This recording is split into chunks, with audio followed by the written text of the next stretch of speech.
Bruce Willis, l'un des acteurs célèbres de l'industrie du divertissement, a laissé une forte marque dans le cœur du public au fil des décennies. Né le 19 mars 1955 à Idar Oberstein, en Allemagne, Willis a ensuite déménagé en Amérique et a commencé sa carrière dans l'industrie cinématographique. Il est devenu célèbre pour son rôle principal dans la célèbre série d'action Die Hard, où il a démontré son talent d'acteur exceptionnel et est devenu une icône du cinéma. Bruce Willis a une carrière diversifiée, participant à de nombreux projets de films dans de nombreux genres différents, de l'action à la comédie et même au drame. Des films tels que Pulp Fiction, Le Sixième Sens et Armageddon l'ont rendu célèbre non seulement aux États-Unis mais aussi dans le monde entier. La supériorité de Willis réside non seulement dans sa capacité à incarner des rôles divers, mais aussi dans son style d'acteur caractéristique, avec froideur, force mais parfois aussi contenant de l'humanité. En plus d'agir, Bruce Willis est également célèbre pour sa carrière dans l'industrie musicale. Il s'essaye au chant et participe même à certains projets musicaux. La personnalité dynamique et créative de Willis ne se limite pas au jeu d'acteur mais s'étend également à de nombreux autres domaines artistiques. Cependant, en 2022, Bruce Willis a annoncé sa décision de se retirer du métier d'acteur après plus de 4 décennies d'activité. Cette décision a causé de grands regrets aux fans du monde entier, mais il a déclaré que c'était une décision difficile et qu'il était temps de la prendre. Il a partagé sa passion pour l'art du jeu d'acteur et sa gratitude envers le public qu'il a toujours soutenu tout au long de sa longue carrière. Une autre chose choquante et triste a été l'annonce selon laquelle Bruce Willis est confronté à une maladie grave, la pancréatite. La pancréatite est une affection qui peut entraîner de nombreux problèmes de santé et nécessiter des soins particuliers. L'état de santé de Willis a inquiété les fans et lui souhaite un prompt rétablissement. Bruce Willis, dans sa carrière et sa vie personnelle, a toujours été connu comme un homme fort, persistant et influent. Ses problèmes de santé n'étaient pas seulement un défi pour lui, mais aussi une épreuve pour son esprit et son âme. Cependant, l'entourage de Willis et la communauté des fans espèrent qu'il surmontera ces difficultés et se rétablira fortement. Si la retraite est un nouveau chapitre dans la carrière de Bruce Willis, affronter une maladie grave est un défi auquel il doit faire face. Les fans et les collègues attendent et souhaitent sa santé, espérant qu'il passera des moments plus paisibles et plus heureux avec sa famille pendant cette période. Pendant ce temps, l'héritage de Bruce Willis continue de perdurer à travers les excellentes œuvres cinématographiques qu'il a laissées derrière lui. Son nom restera à jamais gravé dans le cœur des fans et enrichira l'histoire de l'industrie cinématographique. Depuis mars 2022, la vie de la célèbre star de cinéma Bruce Willis a connu un changement majeur lorsqu'il souffre du syndrome de démence frontotemporale. Cette condition a non seulement privé Willis de sa joie de vivre, mais a également entraîné une diminution de sa capacité à communiquer.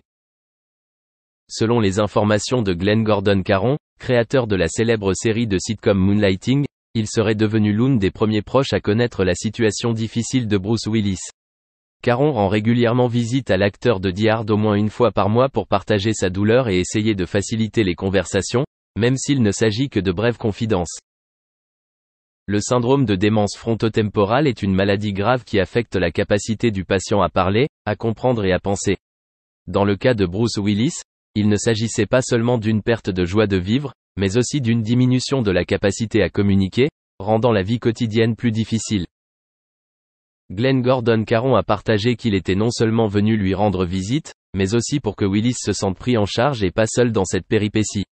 En essayant de faciliter les conversations, Caron espère que sa présence pourra atténuer une partie de la solitude et des difficultés auxquelles Willis est confronté.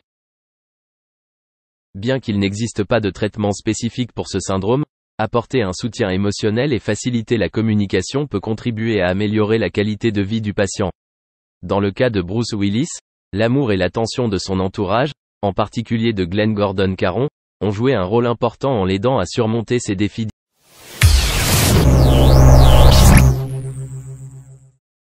Madame Karine Ferry, mère de la jeune Sacha, a pris part à la captation de l'émission intitulée « La chanson secrète », diffusée sur la chaîne TF1 en date du 29 décembre. Au sein de Denis, l'éminente animatrice a été agréablement surprise par un instant empreint d'émotion, tandis que ses proches se sont réunis de manière unie pour interpréter le refrain qui lui est particulièrement cher. Une illustration capturant l'instant de surprise de l'animatrice a été révélée par le magazine Closer dans son édition de la présente semaine. Ce programme, dirigé par Nikos Aliagas, le complice de longue date de Karine Ferry, lui a dédié des moments empreints de rire, de tendresse et d'émotions intenses. La jeune mère, émue par cette attention délicate de ses proches, n'a pu retenir ses larmes. Bien que l'identité de ses proches n'ait pas été explicitement divulguée, il est envisageable que son compagnon, et père de ses 3 enfants, ait été parmi les participants à cette touchante initiative musicale. Au cours de cette semaine, l'animatrice s'est également confiée dans les colonnes de Téléstar, offrant ainsi l'opportunité d'aborder la naissance de sa dernière-née, Sacha, survenue le 3 mai dernier. Une personne supplémentaire pour s'adonner à des facéties, vous pouvez aisément imaginer leur enchantement. Ils auraient pu éprouver de la jalousie, une réaction qui aurait d'ailleurs été légitime, mais leur bienveillance et leur orientation altruiste prévalent, plaisante Karine Ferry, qui savoure des moments agréables en famille à la montagne. Elle a partagé quelques clichés sur Instagram, où sa grossesse a également été abordée. Cette période a constitué pour moi une grossesse bien plus apaisée. Elle m'a offert l'opportunité de réaliser que je ressens moins d'urgence dans ma vie. J'ai mis fin à la course effrénée contre le temps, réévalué mes priorités, et enfin, je savoure, a-t-elle affirmé.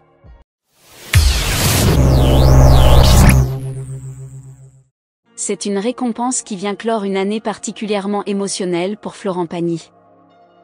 Le chanteur, en phase de convalescence après avoir surmonté un cancer du poumon, s'est vu décerner le trophée de la chanson préférée des Français de l'année pour son titre intitulé « Et un jour une femme ». L'établissement du classement a été confié à l'Institut de sondage IFOP, qui s'est appuyé sur un panel représentatif de citoyens français ayant exprimé leur préférence pour leurs chansons favorites parmi les morceaux publiés en 2023. Ce classement a ensuite été diffusé sur M6 au sein de l'émission intitulée « Les 20 chansons préférées des Français ». L'Institut de sondage IFOP a élaboré le classement en se fondant sur un panel représentatif de citoyens français ayant exprimé leur choix en faveur de leurs chansons préférées parmi les titres publiés en 2023. Ce classement a ensuite été diffusé sur M6 au sein de l'émission intitulée « Les 20 chansons préférées des Français ». Florent Pagny est un chanteur et acteur français né le 6 novembre 1961 à Chalon-sur-Saône. Sa carrière artistique s'étend sur plusieurs décennies, et il est reconnu pour sa voix puissante et son style musical varié. Au cours des années 1990, Pagny continue de consolider sa carrière avec des albums à succès tels que « Récréation » et « Savoir aimer », qui remportent la victoire de la musique de la chanson de l'année. Florent Pagny diversifie son répertoire musical en explorant différents genres. Il enregistre des albums aux influences variées, incluant la musique latino avec baryton et la musique argentine avec tout et son contraire.